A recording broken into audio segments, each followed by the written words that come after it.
I used to think something was wrong with me. I was a firefighter for years, and there are things I've seen that I wish I could forget, but I can't. The other night, I watched a movie that was a little too graphic, which is one of the reasons why I don't like gory, icky movies, and it flipped a switch. All of a sudden, I wasn't just watching a movie anymore. I was back in it. And what's crazy is those memories are so vivid. I can remember details of certain calls. I can remember how I felt when I saw the girlfriend texting on the phone next to the person who had just deceased in a car accident. I can remember these people's faces. But if you ask me to recall a really happy memory, I'd have to think about it. And then I became a mom. And I realized it wasn't just the fire department, because now I can replay the moments I lost my patience, the times I felt overwhelmed, the nights I didn't show up how I wanted to. Crystal clear. But the good moments, the slow mornings, the cuddles, the laughter, they're just harder to recall. And that used to make me feel like I wasn't doing enough, like I wasn't a good mom. But here's what I've learned. Your brain is not wired to remember happiness. It's wired to remember survival.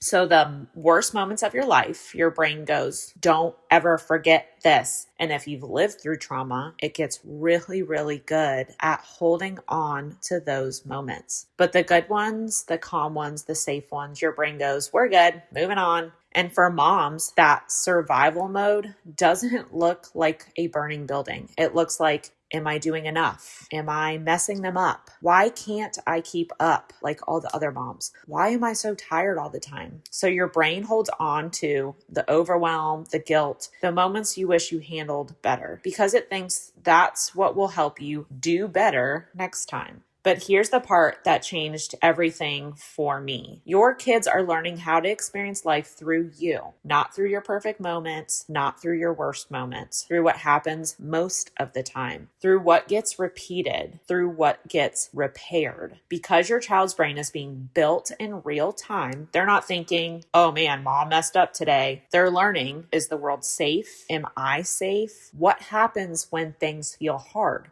So when you come back and say, I'm sorry I snapped earlier, or that was a hard moment, you're not just fixing the moment, you're wiring their brain to understand we can have hard moments and still be okay. And here's the truth I wish more moms understood, and it took me a while to understand this myself. Your kids are not building their story from your worst moments. They're building it from the consistent ones, the safe ones, and the connected ones, the ones your brain is skipping over. So if you feel like you only remember the hard parts, it does not mean you're failing as a mom. It means your brain is doing exactly what it was designed to do. But the good moments, you have to slow down and let them matter, because they matter more than you think. You're not a bad mom. You just have a brain that remembers the hard parts louder.